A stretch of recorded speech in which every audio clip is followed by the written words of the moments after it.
And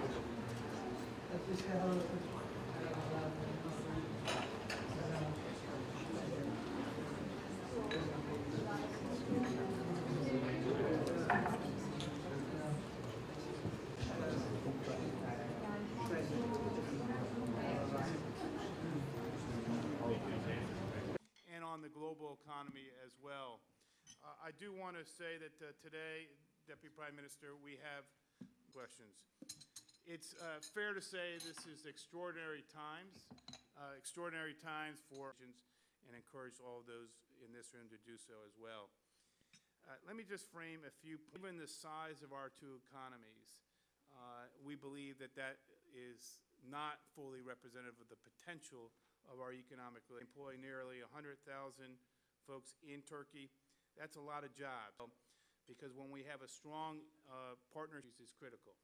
Encouraging travel, in particular, Turkey's role. Cornerstone of our policy, monetary policy, and have a better income distribution.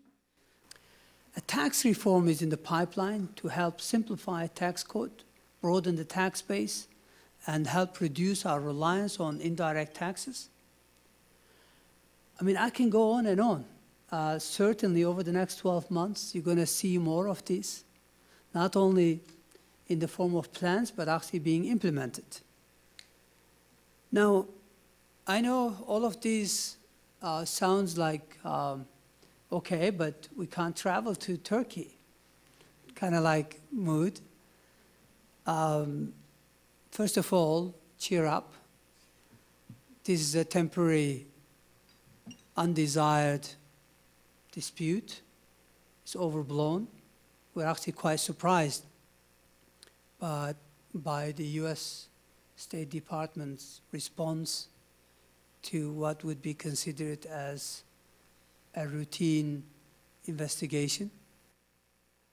Safety of US diplomats, US employees, their security, their safety is our top priority. There's absolutely no question about it. The issue that is being disputed is a simple, straightforward. It has no political, interference. I am happy to elaborate and go into details if you're interested later on. We think the reaction is out of context, and we hope that pretty soon this issue will be resolved. United States and Turkey have been friends, allies, partners for over half a century. And that relationship, this partnership, I think is strong enough to weather such crisis. So, I want to be very clear. We don't want this dispute to last more than a second. We responded, likewise, because Turkey is a proud nation. We are a sovereign nation. And, we think that, this decision needs to be reversed. If there are any concerns about cooperation on judicial affairs, we're open. If there are any concerns about, US government employees in Turkey, their safety and security, there should be absolutely no hesitation. There is no hesitation on our side. There should be no concerns, because we're there clearly to safeguard those. It's our responsibility, and there's never been a question mark about it. Turkey and the United States continue to need each other on a whole range of issues, and that hasn't changed. The fact that we're still working together to dismantle Daesh in Syria and Iraq, that hasn't changed. The commitment is there. We continue to work together. In fact, Turkey is just moving into Idlib, where, a branch of al-Nusra or some sort of, extremist have certain control, where Turkey is going to combat and dismantle them as well. So we need each other. Economically, we cannot ignore each other. United States is one of the main engine of global economy, one of the main engines. United States,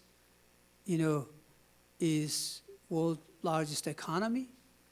But Turkey, on a purchasing power parity, is the world's 13th largest economy. You're talking about a GDP of $2.1 trillion, according to IMF guesstimates for 2017.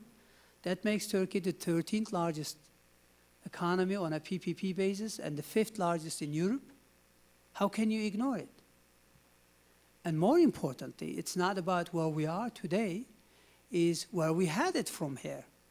And if you look at it, I think with a little bit of, reform momentum, Turkey can sustain 5 to 6% growth for the next 2 or 3 decades. So we have a long way to go. So we have, obviously strong, big targets, aspirations to catch. We'll achieve that. Turkey has gone a long way over the last decade and a half, but the story is not done. Turkey is a large convergence story. Nothing is going to change that.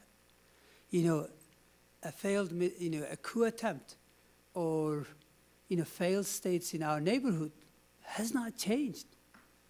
The 80+ million Turks still have a strong desire, to catch up, and we are going to catch up. And that means a long way to go in terms of growth, in terms of sales, in terms of opportunities. United States and Turkey has a lot to go for. Nothing will change that. But of course, we want better understanding. That's what friend expects from each other. We want solidarity. We want benefit of doubt, at least. We want some empathy. And clearly, these expectations from Turkey, when we've gone through so much, is the least, our friends, our allies, our partners should be considering, rather than knee-jerk reaction on half, hearted or, false information. So clearly, we need to move on. A dialogue is the way forward, and that's exactly what's going to happen. Turkey is not doing arbitrary arrests. There are no political hostages. Give us the benefit of doubt that Turkish judicial system will work and is functioning. Let me make it very clear, we are open for business. We're not perfect, but we're going to continue to improve investment climate, business environment. We welcome US businesses in Turkey. We very much appreciate the presence of almost 1,700 US businesses in Turkey. They create value added, they create jobs, and they are stakeholders in Turkish economy. We welcome them. We want them to be profitable. We want them to be successful. And we want them to grow. And we want them to continue to seek joint ventures with Turkish companies in third countries. There are lots of opportunities. Today, maybe we talk about challenges, headwinds, and problems. A couple of years down the road, we could be talking about how to join forces to rebuild, Libya, Yemen, Iraq, Syria. Yes? So there are going to be a lot of opportunities. And that's why, we need to keep in mind that our partnership is strong enough to weather even this, more severe pressures. It is true we have disagreements, but that's normal. But I think it's important to maintain strong dialogue on issues that we disagree, And as we go forward, hopefully all of these disputes, all of these agreements can be resolved. I don't see any issue that cannot be resolved.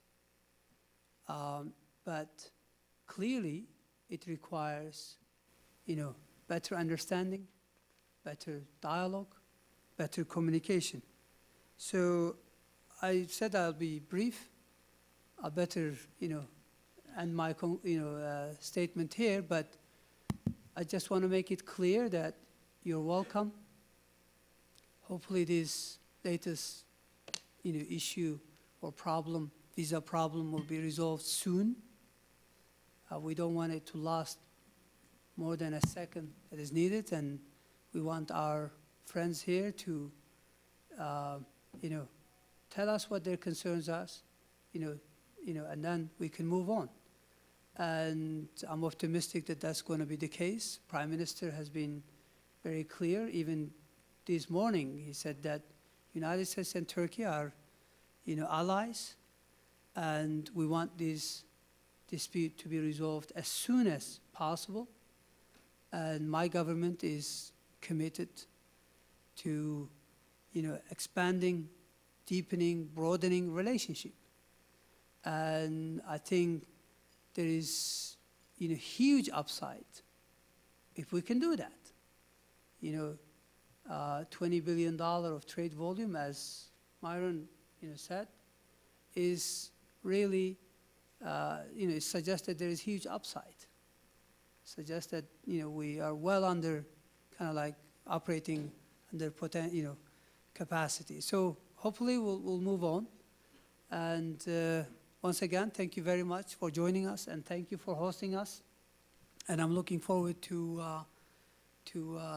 taking your questions and your comments and responding to them. Thank you. So first of all, a round of applause.